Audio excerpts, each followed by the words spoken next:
الحمد للہ رب العالمین والصلاة والسلام علی سید الانبیاء والمرسلین محمد وآلہ واصحابہ اجمعین اما بعد فاعوذ باللہ من الشیطان الرجیم بسم اللہ الرحمن الرحیم یا ایہا الذین آمنوا انفقوا من طیبات ما کسبتم ومما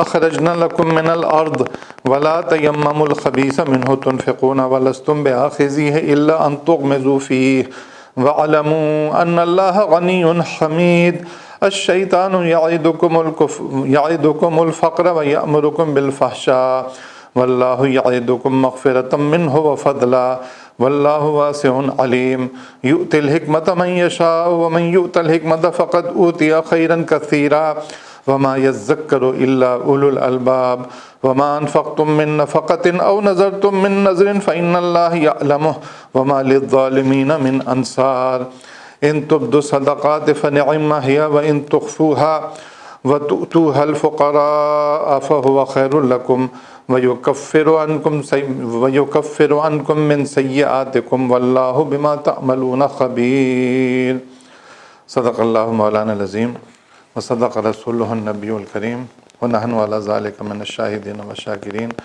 والحمد لله رب العالمين رب اشرح لي صدري ويسر لي امري واحلل عقدة من لساني يفقهوا قولي۔ آج سورہ بقرہ کی آیت نمبر 267 سے 271 تک 5 آیات آپ کے سامنے تلاوت کی ہیں، اور یہ بھی آیات پچھلی آیات کا تسلسل ہے۔ جیسا میں نے کہا تھا کہ انفاق اللہ رب العالمین نے بہت ڈیٹیل میں انسان کی اس سرشت کو چینج کیا ہے کہ اللہ کے واسطے مال خرچ کرنے میں اس کے اندر کوئی بخیلی ہو، وہ بخل کرے، وہ کمزوری دکھائے، بلکہ کہا کہ تم اللہ کی راہ میں خرچ کرو، اللہ تمہیں بہت دے گا۔ 1 دانے میں 7 دانے، 100 میں 100، 700 دانے، اس طرح بڑھا چڑھا کر اللہ رب العالمین عطا کرے گا، کیونکہ رزق کا سارا جو انحصار ہے وہ اللہ رب العالمین پر ہے۔ وہ رزق دیتا ہے، کافروں کو بھی دیتا ہے، مسلمانوں کو بھی دیتا ہے، ہر ایک کو رزق دیتا ہے۔ رزق کے معاملے میں اس نے کسی کے بارے میں کوئی کمی بیشی نہیں رکھی ہے۔ تو یہ تصور تبدیل ہونا چاہیے کہ روک روک کر کنجوسی، مال کو جمع کرنا، اس فکر کو، اس فلسفی کو، اس سرشت کو چینج ہونا چاہیے، اور اللہ کے بندوں کو اللہ کی جانب آنا چاہیے۔ یہ جو آیات ہیں اس میں دیکھیے، اس میں بھی اللہ رب العالمین فرما رہے ہیں، اے لوگوں جو ایمان لائے ہو، جو مال تم نے کمائے ہیں اور جو کچھ ہم نے زمین سے تمہارے لیے نکالا ہے، اس میں سے بہتر راہ خدا میں خرچ کرو۔ ایسا نہ ہو کہ اس کی راہ میں دینے کے لیے بری سے بری چیز چھانٹنے کی کوشش کرنے لگو، حالانکہ وہی چیز اگر تمہیں دے دی جائے تو تم ہرگز اسے لینا گوارا نہ کرو گے، الا یہ کہ اس کو قبول کرنے میں تم اغماض برت جاؤ۔ تمہیں جان لینا چاہیے کہ اللہ بے نیاز ہے اور بہترین صفات سے متصف ہے۔ اب دیکھیے جو خرچ کر رہے ہیں تو اس میں بھی اللہ رب العالمین یہ کر رہا ہے کہ دیکھو اچھی چیزیں اللہ کی راہ میں خرچ کرو، یہ نہ ہو کہ بری چیزیں چھانٹ کر نکال لو اور اسے تم دو اللہ کی راہ میں۔ لینے والا بھی بولے کہ یار یہ کیا چیز دے رہے ہیں، یہ تو بالکل ردی چیزیں ہیں، بیکار چیزیں ہیں، فضول چیزیں ہیں، یہ تو کسی کام کی چیزیں نہیں ہیں۔ تو جس کو دیا جائے وہ بھی خوش ہو کہ مجھے بہت اچھی چیز دی ہے اس بندے نے۔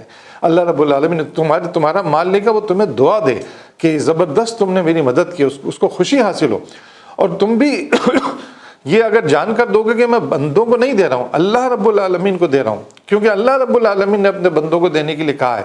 تو جب تم اللہ رب العالمین کو دو گے تو اچھی سے اچھی چیز دو گے، کوئی خراب چیز اسے نہیں دو گے۔ تم یہ چاہو گے کہ اللہ کی راہ میں میری یہ نظر ہے، میری جو یہ خیرات ہے، میں جو دے رہا ہوں یہ اللہ قبول کرے اسے، تو قبول کرنے کے لیے تم اپنی بہترین سے بہترین چیزیں دو گے، اللہ کی راہ میں خرچ کرو گے۔ اسی لیے کہا کہ لن تنالوا البر حتی تنفقوا مما تحبون۔ کیا فرمایا؟ تم نیکی کو پہنچ ہی نہیں سکتے، لن تنالوا البر، تم نیکی کے اعلیٰ درجے کو پہنچ ہی نہیں سکتے ہو کہ تم جو پسندیدہ چیز ہو تمہاری، لن تنالوا البر حتی تنفقوا مما تحبون، جو تمہیں بہت محبوب ہو وہ چیز تم اللہ کی راہ میں خرچ کر دو۔ تو جب اللہ کی راہ میں دینے لگے گا آدمی، ایسا ہوتا ہے، ہم اپنے عزیزوں رشتہ داروں میں بھی دیکھتے ہیں، اپنی بیوی کے لیے ہم لاتے ہیں تو اچھی سے اچھی چیز لاتے ہیں، ہم اپنی والدہ کے لیے لاتے ہیں تو اپنی بہترین سے بہترین چیز لاتے ہیں، اپنے لڑکوں اور اپنی بچیوں کے لیے چیز لاتے ہیں تو اچھی سے اچھی چیز لینے کی کوشش کرتے ہیں۔ تو اللہ کی راہ میں بھی اچھی سے اچھی چیز دی جائے تاکہ آدمی کو نیکی کر کے خوشی حاصل ہو۔ اور پھر کیا فرمایا اللہ رب العالمین نے کہ دیکھو اللہ بہترین بے نیاز ہے، وہ تم اگر خراب بھی دو گے تو اس سے فرق کوئی نہیں پڑے گا۔ تم اگر زیادہ بہتر دو گے تو وہ تمہارے درجات کو بلند کرے گا، تمہیں اپنا بندہ سمجھے گا کہ یہ بندہ میری راہ میں اچھے سے اچھی چیز خرچ کرتا ہے۔ اور تمام صفات جو بہترین صفات ہیں وہ اللہ رب العالمین کی ہیں، وہ بھی تو تمہیں اتنی اچھی چیزیں دیتا ہے، وہ بھی اگر تمہیں ایسا کرنے لگ جائے کہ تمہیں بالکل برباد چیزیں دیں، فضول چیزیں دے تمہیں، تو تمہیں کیسا لگے گا؟ تو وہ بھی تو تمہیں بہترین زندگی اس نے دی ہے، تمہیں صحت دی ہے، تمہیں ہر نک سکھ سے درست بنایا ہے، تمہیں رزق کے دروازے تمہارے لیے کھولے ہیں، تمہاری آرام سب تمہیں سب چیزیں عطا کی ہیں، تو اس کی راہ میں بھی تم اچھی چیزیں اللہ رب العالمین کی راہ میں بھی خرچ کرو۔ اس کے بعد دیکھیے ایک عظیم بات ہے، وہ کیا ہے؟ الشیطان یعدکم الفقر ویأمرکم بالفحشاء۔ کیا شیطان کیا کرتا ہے؟ شیطان تمہیں مفلسی سے ڈراتا ہے کہ دیکھو تم اگر اللہ کی راہ میں زیادہ خرچ کرو گے، دیکھو تم اگر اچھی سے اچھی چیز خرچ کرو گے تو تم مفلس ہو جاؤ گے، کنگال ہو جاؤ گے۔ اور کیا کرتا ہے؟ شرمناک طرز عمل اختیار کرنے کی وہ توفیق دیتا ہے، وہ توفیق نہیں، وہ کہتا ہے کہ تم شرمناک طرز عمل اختیار کرو۔ کیا شرمناک طرز عمل؟ کہ بری سے بری چیز دو، بالکل کنجوسی کے ساتھ دو، دیتے وقت الٹی سیدھی باتیں کرو، سختی کرو، ڈانٹ کر دو، برا بھلا کہو، مطلب تکلیف دے کر تم کسی کی مدد کرو، نہیں، شیطان کا کام ہے یہ۔ اور اللہ کیا کرتا ہے؟ اللہ یعدکم واللہ یعدکم مغفرۃ منہ وفضلا۔ اللہ رب العالمین تو اپنی بخشش اور مغفرت کی طرف اور اپنے فضل کی طرف تمہیں امید دلاتا ہے کہ اللہ کا تو مال ہے، تمہیں اللہ فضل سے نوازے گا، اللہ رب العالمین تمہیں بخش دے گا، تمہیں بہترین بخششیں عطا کرے گا۔ اور واللہ واسع علیم، کہ اللہ کا جو ذرائع ہیں بہت وسیع ہیں، سب کچھ اسی کا ہے، اتنے وسیع ذرائع کا مالک ہے کہ جو چاہے تم کو دے سکتا ہے، جیسے چاہے تم کو دے سکتا ہے۔ کیا فرمایا؟ کہ شیطان تمہیں مفلسی سے ڈراتا ہے اور شرمناک طرز عمل اختیار کرنے کی ترغیب دیتا ہے، مگر اللہ تمہیں اپنی بخشش اور فضل کی امید دلاتا ہے۔ اللہ بڑا فراغ دست اور دانا ہے، بہت فراغ دست اور دانا ہے۔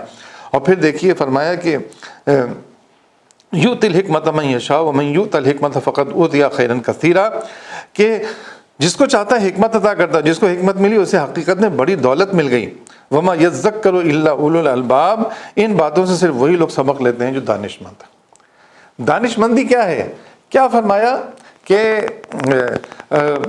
سب سے بڑی دانش مندی اللہ رب العالمین کا خوف ہے۔ اللہ رب العالمین کا خوف، سب سے دانش مند آدمی ہے وہ جو یہ سمجھتا ہے کہ مجھے اللہ سے ڈر کر زندگی گزارنی چاہیے، اللہ کے حکم کے مطابق زندگی گزارنی چاہیے، تاکہ اگلی جو ہمیشہ ہمیشہ کی زندگی ہے وہ مجھے بہتر طور پر ملے۔ یہاں مفلسی ہو، غربت ہو، صبر کرنا پڑے، مشکلات ہوں، پریشانیاں ہوں، آزمائشیں ہوں، سب اللہ کی خاطر برداشت کرے۔ یہاں مال ہو، عزت ہو، جاہ و جلال ہو، بہترین مکانات ہوں، بہترین، وہ سب کچھ اللہ رب العالمین کے اطاعت و فرما برداری میں خرچ کرے۔ تو اللہ رب العالمین کہتا ہے کہ جس کو چاہتا ہے حکمت عطا کرتا ہے۔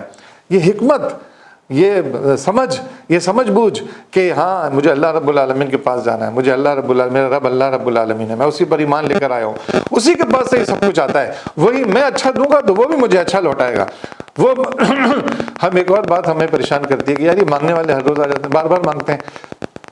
ہم بھی تو اللہ سے ہر وقت مانگتے رہتے ہیں، اللہ رب العالمین بھی اگر کہہ دیں کہ بار بار مانگتے رہتے ہو، یہ کیوں بار بار مانگتے ہو، ہم تو تمہیں نہیں دیں گے۔ بلکہ اللہ رب العالمین تو کہتا ہے جوتے کا تسمہ بھی مانگنا ہو تو مجھ سے مانگو، میں بھی وہ دینے والا بھی میں ہوں، اور بہت کچھ مانگنے والے ہو تو وہ بھی مانگو، وہ بھی دینے۔ اللہ سے مانگنے میں تمہیں شرم نہ آئے، وہ تو دینے والا ہے، مالک ہے، اس کے سامنے تو جھکنا چاہیے، اس کے سامنے تو اور بالکل فقیروں کی طرح اس کے آگے جھکنا چاہیے کہ پروردگار تیرا بندہ ہوں، حاجت مند ہوں، اے میرے پروردگار محتاج ہوں، تیرے سوا کسی کی محتاجی نہ ملے، بس تیرا محتاج رہوں، تجھی سے مانگتا رہوں۔ اور جس کو حکمت ملی اسے حقیقت میں بڑی دولت مل گئی۔ ان باتوں سے صرف وہی لوگ سبق لیتے ہیں جو دانش مند ہیں۔ اس کے بعد کیا فرمایا؟ وما انفقتم من نفقۃ او نذرتم من نذر فإن اللہ یعلمہ وما للظالمین من انصار۔ تم نے جو کچھ بھی خرچ کیا ہو، جو کچھ بھی نظر مانی ہو، اللہ کو اس کا علم ہے اور ظالموں کا کوئی مددگار نہیں۔ آدمی نظر مانگتا ہے کہ میں اللہ کی راہ میں یہ خرچ کروں گا اگر میری بیماری دور ہو جائے، اب بس اس طرح کی چیزیں نظر مانگتا ہے۔ تو سچی نظر مانگنی چاہیے، اللہ کو معلوم ہے کہ اس نے کس نیت سے مانگی ہے۔ اللہ میرا یہ کام کروا دے، میں اللہ کے راستے میں یہ خرچ کرتا ہوں۔ یہ نظر مانگنا، حلال چیزوں کے لیے نظر مانگنا، حرام چیزوں کے لیے نظر مانگنا ٹھیک نہیں ہے۔ مطلب ایک دفعہ میں حج پر جا رہا تھا تو سعودی ایئر لائن میں ایک لڑکا آیا، اس نے کہا کہ یار دعا کرو کہ میں نے جو گانے کا والیوم ہے نا میرا وہ کامیاب ہو جائے، میں حج پہ جا رہا ہوں۔ اب آپ بتائیے کہ یہ حج پر جا رہا ہے وہ اس لیے، اور دعا کیا کر رہا ہے؟ حج پہ جا کر وہ کہہ رہا ہے کہ میں گانے کا والیوم میرا کامیاب ہو جائے، میں گانے والا ہوں۔ ارے بھائی حلال چیز مانگو اللہ سے، حرام چیز کیوں مانگتے ہو اللہ سے؟ وہ بھی حج پہ جاتے ہوئے یہ دعا مانگنا، تو حلال چیزیں مانگو، اللہ سے عزت مانگو، اللہ سے تقوی مانگو، اللہ سے اللہ کی محبت مانگو، اللہ سے اللہ کے بندوں کی محبت مانگو، اللہ سے رزق مانگو، اللہ سے صلاحیت مانگو، اللہ سے علم مانگو، سب چیزیں اللہ دے گا، سب کچھ اللہ کے پاس ہے، کوئی حرام چیز اس سے مت مانگو۔ ظالم لوگ جو ہیں، یہ الٹی سیدھی باتیں کرنے والے جو ہیں، اللہ رب العالمین ان کے بارے میں فرماتا ہے کہ تم نے جو کچھ بھی خرچ کیا ہو اور جو نظر بھی مانی ہو، اللہ کو اس کا علم ہے اور ظالموں کا کوئی مددگار نہیں ہے۔ اور پھر کیا فرمایا؟ ان تبدوا الصدقات فنعما هي وان تخفوها وتؤتوها الفقراء فهو خير لكم ويكفر عنكم من سيئاتكم والله بما تعملون خبير۔ اگر اپنے صدقات اعلانیہ دو تو بھی اچھا ہے، لیکن اگر چھپا کر حاجت مندوں کو دو تو یہ تمہارے حق میں زیادہ بہتر ہے۔ تمہاری بہت سی برائیاں اس طرز عمل سے محو ہو جاتی ہیں، اور جو کچھ تم کرتے ہو اللہ کو بہرحال اس کی خبر ہے۔ یہ فقہا نے، بزرگوں نے، دین کے بڑے لوگوں نے یہ بات بتائی ہے کہ جو فرض چیزیں جیسے فرض زکوٰۃ ہے، فرض نماز ہے، فرض حج ہے، یہ دکھا کر کرنا چاہیے، فرائض کو دکھا کر کرنا چاہیے، اور جو چیزیں صدقات ہیں، نوافل ہیں، غریبوں کی مدد ہے، اس کو چھپا کر کرنا چاہیے۔ تو کیا ہوگا کہ دکھا کر کرنا اور چھپا کر کرنا دونوں پر آدمی عمل کرے گا۔ اور فرض کو دکھا کر اس لیے کرنا چاہیے کہ معلوم ہو کہ اللہ کا حکم ہے، کرنا ہی کرنا ہے، اللہ نے زکوٰۃ کا حکم دیا، زکوٰۃ دینی ہے۔ ہاں وہ یہ فرائض کو ادا کرنے میں کسی کو تکلیف نہ دی جائے، کسی کے ساتھ برائی نہ کی جائے، تو فرمایا کہ اگر صدقات کو علانیہ دو تو یہ بھی اچھا ہے، کوئی حرج نہیں ہے، لیکن اگر چھپا کر حاجت مندوں کو دو تو یہ تمہارے حق میں زیادہ بہتر ہے۔ صدقات بھی کبھی کبھی دکھا کر دیے جا سکتے ہیں تاکہ دوسرے لوگ بھی دیکھیں کہ یار یہ اللہ کی راہ میں دیا جا رہا ہے، ہم بھی دیں یار، ان کے اندر بھی یہ چیز پیدا ہو۔ تو اللہ رب العالمین ہمیں اس کی توفیق عطا فرمائے۔ پھر اللہ رب العالمین فرماتے ہیں تمہاری برائیاں اللہ رب العالمین اس کی وجہ سے دور کر دے گا اور محو کر دے گا، اور جو کچھ تم کرتے ہو اللہ کو بہرحال اس کی خبر ہے، اللہ جانتا ہے، اس کی خبر ہے اس کو۔ اللہ رب العالمین ہمیں اس فکر کو اپنانے کی توفیق عطا فرمائے کہ ہم اللہ کو جو دیں گے اس سے بڑھ کر ہمیں دنیا اور آخرت دونوں میں ملے گا، ہم سخی بنیں، کنجوس نہ بنیں۔ اقول قولی ھذا استغفر اللہ لی ولکم ولسائر المؤمنین وآخر دعوانا ان الحمد للہ رب العالمین۔